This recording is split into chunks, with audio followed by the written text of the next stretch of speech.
Salam saudaraku, selamat pagi, semoga kita semua dalam keadaan sehat dan penuh sukacita dalam Tuhan.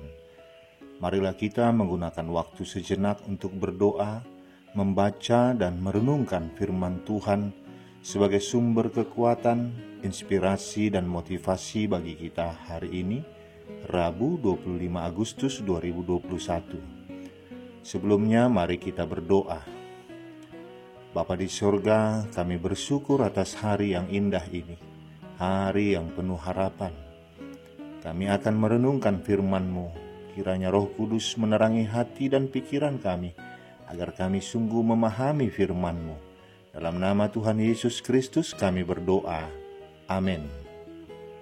Firman Tuhan yang menyapa kita di pagi ini, 1 Tesalonika 5 ayat 5. Karena kamu semua adalah anak-anak terang dan anak-anak siang. Kita bukanlah orang-orang malam atau orang-orang kegelapan. Demikian firman Tuhan. Saudaraku, tema yang paling menonjol dari surat ini adalah mengenai kedatangan Kristus yang kedua untuk membebaskan umatnya dari murka Allah di atas muka bumi ini. Orang-orang yang baru bertobat di Tesalonika terganggu dengan soal kedatangan Kristus yang kedua. Mereka khawatir tentang nasib teman-teman mereka yang telah meninggal tidak turut diangkat ke atas awan-awan pada saat kedatangan Yesus nanti. Dan mereka juga khawatir serta takut terhadap hari penghakiman yang akan datang. Di ayat 5 ini mengungkapkan bahwa orang percaya tidak hidup di dalam dosa dan pemberontakan. Mereka adalah anak-anak terang dan anak-anak siang yang tidak akan mengalami murka Allah yang telah ditetapkan. Orang-orang percaya merupakan anak-anak dari terang, sebab itu mereka ikut berbagi kemuliaan dan kemenangannya. Anak-anak gelap atau anak-anak malam adalah orang-orang yang tidak beriman kepada Yesus, yang berarti juga orang yang tidak percaya datangnya hari Tuhan, sehingga dia hidup dengan semaunya sendiri tanpa perlu berjaga-jaga. Orang yang tidak berjaga-jaga tidak siap saat kejutan datang. Saudaraku, ada sebuah cerita tentang seorang buta yang sedang berjalan dengan tongkatnya di malam hari. Tangan kanannya memegang tongkat, sementara tangan kirinya membawa lampu. Pemandangan ini mengherankan bagi seorang pria yang kebetulan melihatnya. Karena penasaran, pria itu bertanya, "Pak, mengapa Anda berjalan membawa lampu?" Orang buta itu menjawab, "Sebagai penerangan, Pak." Dengan heran pria itu bertanya lagi, "Tapi maaf, bukankah Bapak buta dan tidak bisa melihat jalan meskipun memakai lampu penerangan?" Orang buta itu tersenyum sambil menjawab, "Meskipun saya tidak bisa melihat, kan orang lain melihatnya. Selain membuat jalanan menjadi terang, ini juga agar orang lain tidak menabrak saya." Saudaraku, di saat kita melakukan sesuatu untuk orang lain, sebenarnya kita sedang melakukan sesuatu untuk diri kita sendiri.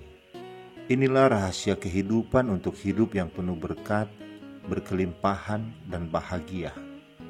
Kita mau belajar dari cerita di atas tentang menjadi terang dan membawa terang. Terang adalah sesuatu yang dapat dilihat yang dihasilkan oleh cahaya. Ketika kita sudah hidup dalam terang, kita harus membawa terang itu kepada setiap orang.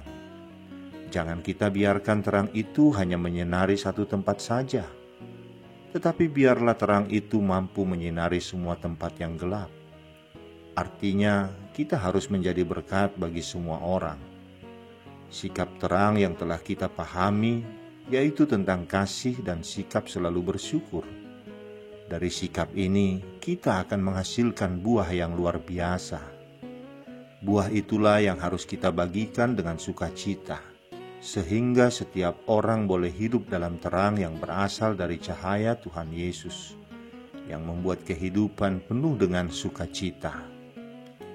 Marilah kita hidup menjadi terang dan membawa terang dalam dunia ini, karena Tuhan ingin anak-anaknya tidak hidup lagi dalam kegelapan, melainkan hidup dalam terang Kristus Yesus. sehingga kehidupan ini penuh dengan kedamaian dan memberikan hasil untuk kemuliaan Tuhan. Hidup dalam terang juga akan menghilangkan rasa khawatir dan ketakutan. Kapanpun Tuhan Yesus datang untuk kedua kalinya untuk menghakimi dunia ini, kita akan menyambutnya dengan rasa sukacita, sebab kita yakin bahwa sebagai anak-anak terang, iman, sikap dan perbuatan kita akan menyelamatkan kita. Amin. Kita berdoa. Bapa di surga, kami bersyukur Engkau telah mengambil kami dari kegelapan dan membawa kami kepada terang anak-Mu yang ajaib, Tuhan Yesus Kristus, agar kami menjadi anak-anak terang, sehingga kami tidak perlu lagi khawatir akan kedatangannya yang kedua kali untuk menghakimi dunia ini.